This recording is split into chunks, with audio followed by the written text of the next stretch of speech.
Assalamualaikum warahmatullahi wabarakatuh. Bagaimana kabar-kabar dari kawan-kawan semua? Warahmatullahi wabarakatuh. Assalamualaikum. Iya, Bu.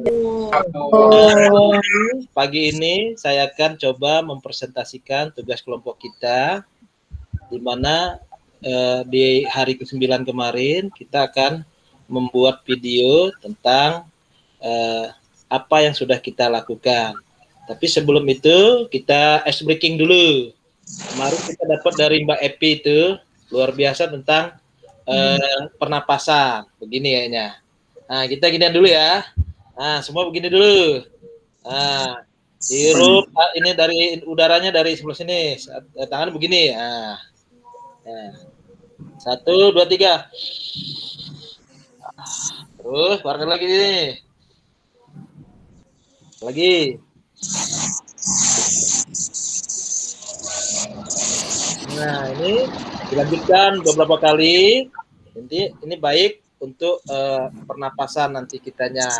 Nah, gitu. Nanti mungkin ada speaking nanti dari Pak Jakaria atau yang lainnya. Gimana? Sudah dilakukan, kawan-kawan? Sudah ya? Sudah. Sudah, Pak. Hari ini saya akan mempresentasikan, coba dilihat dulu tentang profil pelajar Pancasila. Sudah terlihat belum? Sudah terlihat semua? Sudah. Sudah.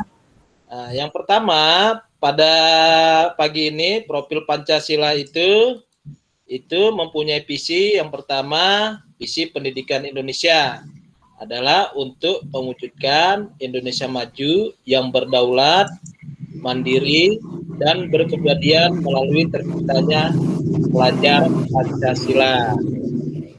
Nah, dari visi pendidikan Indonesia itu, untuk menuju profil pelajar Pancasila itu ada 6.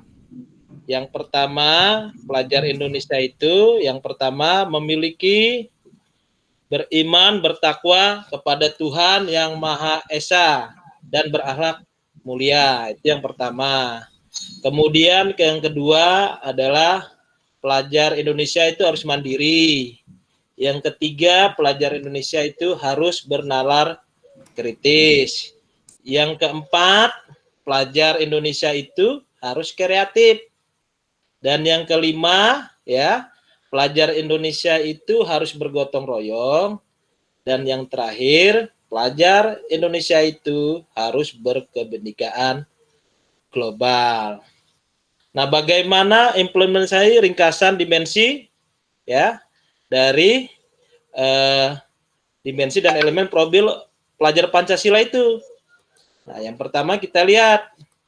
Yang pertama dari beriman, bertakwa kepada Tuhan Yang Maha Esa dan berakhlak mulia.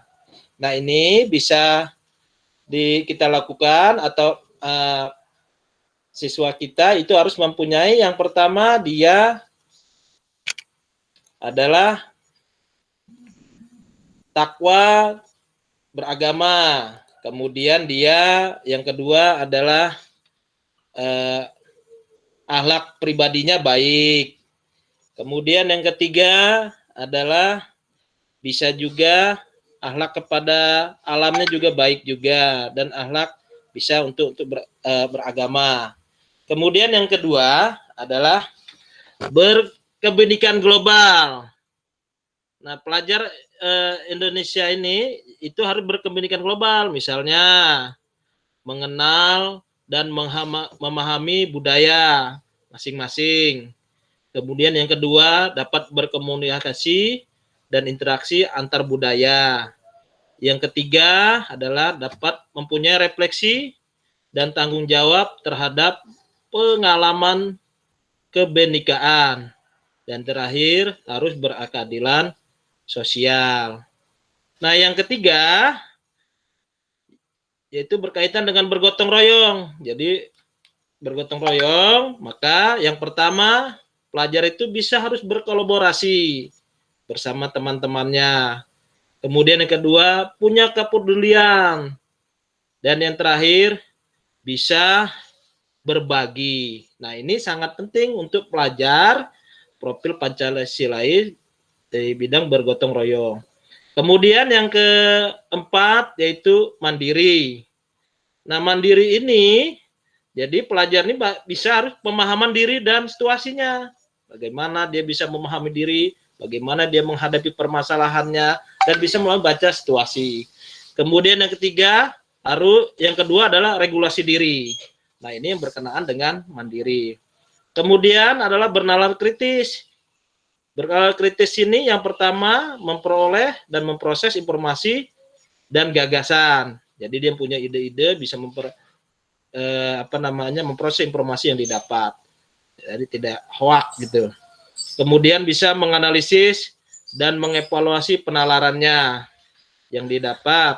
Kemudian yang ketiga adalah bisa merefleksi dan mengevaluasi pemikirannya sendiri. Nah, ini yang kelima. Nah, yang keenam ini adalah kreatif. Nah, di kreatif ini ya, yang pertama adalah dia menghasilkan gagasan yang orisinil.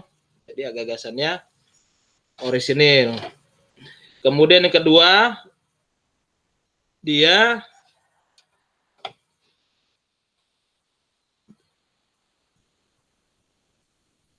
yang terakhir ya, tadi bernalar kritis itu adalah menghasilkan karya dan tindakan yang orisinil. Yang terakhir baru memiliki keluasan berpikir dalam mencari alternatif solusi permasalahannya. Nah, dari dimensi-dimensi ini mungkin inilah yang nanti akan menciptakan bagaimana pelajar-pelajar kita ini bisa mempunyai sifat profil pelajar Pancasilais. Mungkin itu saja yang bisa saya sampaikan untuk sementara ini. Kalau ada yang ingin bertanya atau ini silahkan. Atau kita sampai di sini dulu. Nanti akan kita belah lagi menjadi beberapa kelompok sehingga nanti kita bisa berdiskusi. Silahkan. Ada pertanyaan? Cukup? Setuju, Pak. Cukup. Nanti kita akan coba bagi beberapa kelompok. Kita akan berdiskusi bagaimana tentang profil pelajar Pancasilais ini. Tentu saja yang bisa saya sampaikan dari kelompok A ini. Saya akhiri. Wassalamualaikum warahmatullahi wabarakatuh. Waalaikumsalam warahmatullahi wabarakatuh. Ya, Bu. Ya, Bun.